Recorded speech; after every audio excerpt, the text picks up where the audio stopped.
You're listening to Fourth and Inches on Spreaker Web Radio, presented by Bayou State Pawn and Jewelry and Bayou Bark.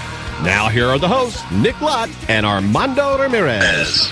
And we're back, Fourth and Inches, Friday edition.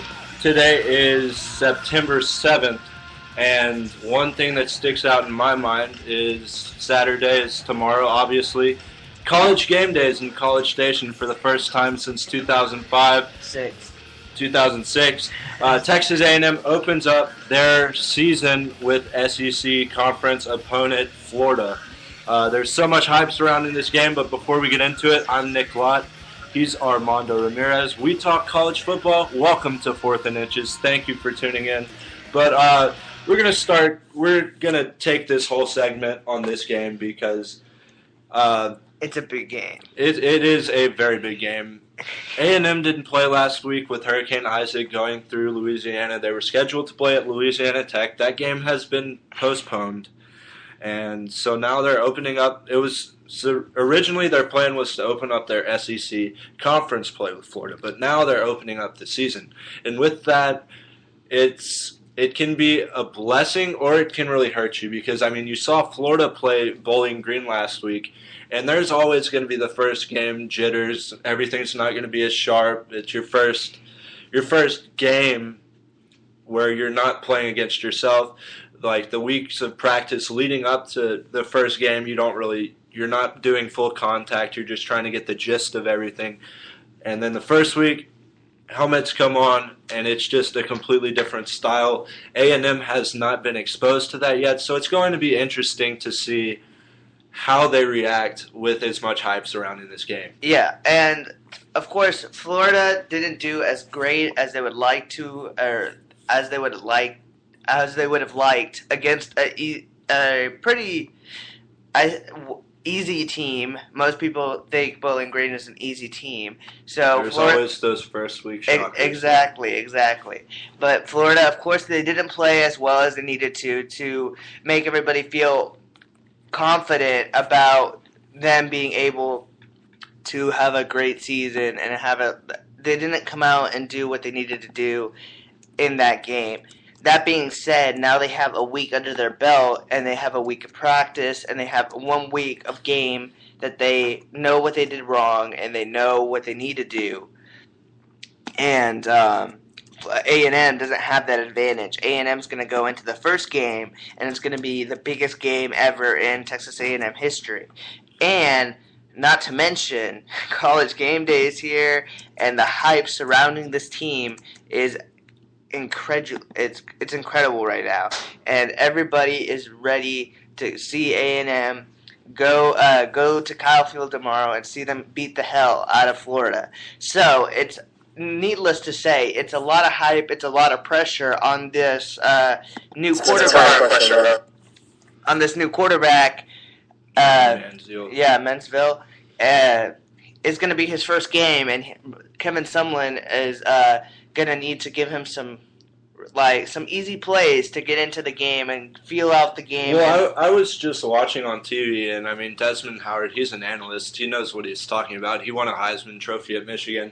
Right. And you saw what Brian Kelly did with Notre Dame. The Notre Dame's new quarterback. Yeah. There were a lot of short passes, didn't go for the home run on deep balls. Right. And I really think that's what this game's going to come down to, like Desmond was saying, because I mean, you want your quarterback to get good experience in the first game, but you don't want to overwhelm him. I mean, you do want him to play well, but you don't want things getting out of hand. You don't want to put the whole game in his hands. You want to have somewhat of a control. And more importantly, you want to build his confidence throughout the game. From start, maybe throw some short passes, like you said, and to finish to where he's more confident, where maybe if we need a long pass here or if we need a streak play, we can throw it, and he feels confident that he can throw that pass. And I also think that Mansville's going to have to get used to the atmosphere. It's going to be a crazy atmosphere. The people are going to be crazy. The 12th man is going to be alive in Kyle Field tomorrow. So it's going to take some getting used to some, if he's calling audibles, if he's doing this or that, it's going to take some getting used to the sound and the crowd noise at Kyle Field. How good are your seats tomorrow? 108. What? You're on the lower level. I know. Damn, your dad hooked you up with some. My great dad tickets. did hook me up, and he's coming tomorrow with my mother, and we're gonna have some pretty fun. Even though I'm going with my mom and dad, I'm still happy. It's So do you have 3 tickets or 4? 3. But, Sorry, Nick. Anyway, I did want to get to a kind of what are the odds question. I'm going to play, or no, I'm not going to play something. Lee Corso dropped the F-bomb on a college game day show last year. What do you think the odds are that Lee Corso drops the F-bomb tomorrow with all the hype surrounding this game? I don't know. I think there's a pretty good chance. I mean, I think Lee Corso, he's gonna get pretty hyped up, and he's gonna put on. I am more interested to see what hat he's gonna put on if he picks it. I have a strong feeling he's gonna pick A&M. I just don't know what freaking headgear he's gonna put on, or if he doesn't pick A&M. I think he might just not pick A&M because he has the Florida headgear. Right. Well, the thing. Maybe he'll come out with a gun and say, Giga Maggies, Giga Maggies. Did you hear about the A&M billboard in Gainesville? Yeah, I did actually. And that's, when I saw that, I just started laughing so hard. Because it's like, this is what I like. This is perfect. The billboard reads, "Howdy, Gainesville. You've been annexed by Aggie Nation. The best academics and the cleanest program in the SEC. Whoop! Real football, real tradition. Let me just touch on this for a second. The best academics and the cleanest program. I'll give you the cleanest program, but don't forget that Vanderbilt is in the SEC. That is private true. School in Tennessee. They by far have the best academics and graduation rate in the SEC. That's why they suck at football. Yeah, well, they're good at basketball. That's about it. Golf, maybe. I don't know. But real football, I'll give them that. Real tradition. A&M does have a lot of tradition, but when it comes to tradition, it's about hating Texas. And the funny thing about that is, all right, look at A&M's fight song. Goodbye to Texas University, so long to the orange and the white. Yeah. People at Texas don't care that much about A&M. All right, one question I do have is now that they have absolutely nothing to do with Texas, I think this whole move to the SEC for A&M, yes, it's big for the school, but I think the big contributing factor to that was the money. A&M was upset that Texas signed a deal with ESPN and got the Longhorn Network. Yeah. That was and it's not, A&M's scared to play Texas anymore. It's not that.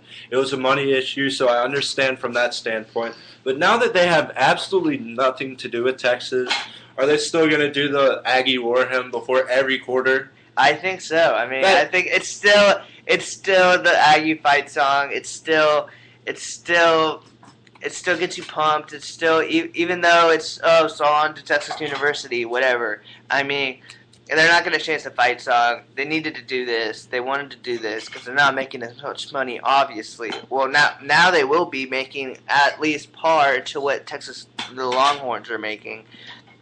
So I think that definitely they wanted to get back at Texas because they thought they were a Texas shadow all the time in the Big 12. And now they're an equal in the SEC. Big game tomorrow in College Station. Tune in, 2:30 Eastern, or 3:30 Eastern, 2:30 Central, ESPN, Kirk Herbstreit, and I forget who else will have to call, not Brent Musburger. That actually threw me a curveball because I usually thought that Herbstreit and Musburger, they do the primetime game on ABC. And so I was like, okay, Herbstreit's going to be here for game day, then they're going to fly him out to whatever the primetime game is on ABC. That's not happening. He's calling the game. I think it's because it was already scheduled and the whole playing last week. Yeah. That's the reason why I think game day is here. Yeah. Is because A&M's coming into the SEC. And they came in the summer to shoot a commercial. Don't forget about that. Well, first segment in the books. Coming back, we'll talk about what happened week 1 in college football. This is 4th and Inches, Spreaker Web Radio. We'll be right back.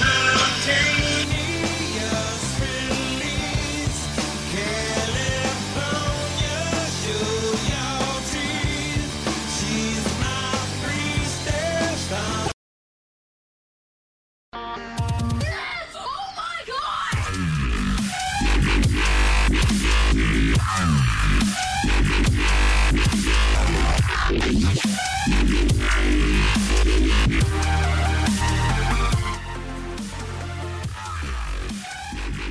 listening to 4th and Inches on Spreaker Web Radio, presented by Bayou State Pawn and Jewelry, RDM Audio, and Bayou Bark. Now, here are the hosts, Nick Lott and Armando Ramirez. And we're back, 4th and Inches, Spreaker Web Radio. Nick Lott, Armando Ramirez, talking about what happened Week 1 in college football. We had some big games, some big losses, some big wins, and we're here to talk about that. Kicking off segment number 2, key game of the week, Alabama and Michigan, Cowboys Stadium, the Cowboys Classic. Going into that game, I was like, okay, this is going to be a really close game. And Alabama's first possession, they go 3 and out, and they have to punt. And then it's same way for Michigan. And I was like, okay, this is going to be a really good game. And then Nick Saban starts to coach. And then it just keeps rolling from there. Denard Robinson, terrible decisions on offense. 2 interceptions, 1 return for a touchdown.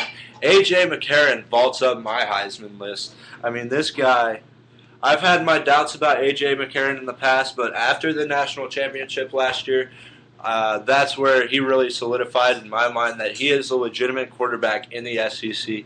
He can play against tough defenses. Granted, Michigan playing in the Big Ten, not what A.J. McCarron's going to see with LSU and Florida and all those other defensive-minded teams in the SEC. But A.J. McCarron is a great quarterback. There's no doubt about that. Yeah, and I think going into the game, nobody was picking Michigan except for Floyd Mayweather, who bet like $3 million on that game for Michigan. But that was stupid. But getting back to yeah, that was a good one right there.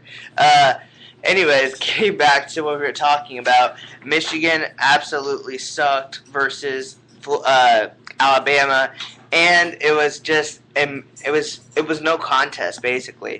Michigan showed how the Big Ten doesn't compete with the SEC, and there were and also nothing. You lose. Yeah. Good day, sir. And then of course Alabama showed that they lost some people, and they lost some people on their defense. They lost people. They lost. Yeah, I think it was 7 starters, and 4 of them went to the draft. Right, and they lost people all around, and that's what a good team does. They recruit well. Nick Saban, one of the best recruiters in college football, and they go out, show what they can do, and they beat the hell out of, wow, I'm going to A&M here, but they beat the hell out of Michigan. That you saying that brought something up. What? My sister, she goes to A&M vet school, so she's on or near A&M's campus all the time. She texted me this morning. Hold on, let me look this up.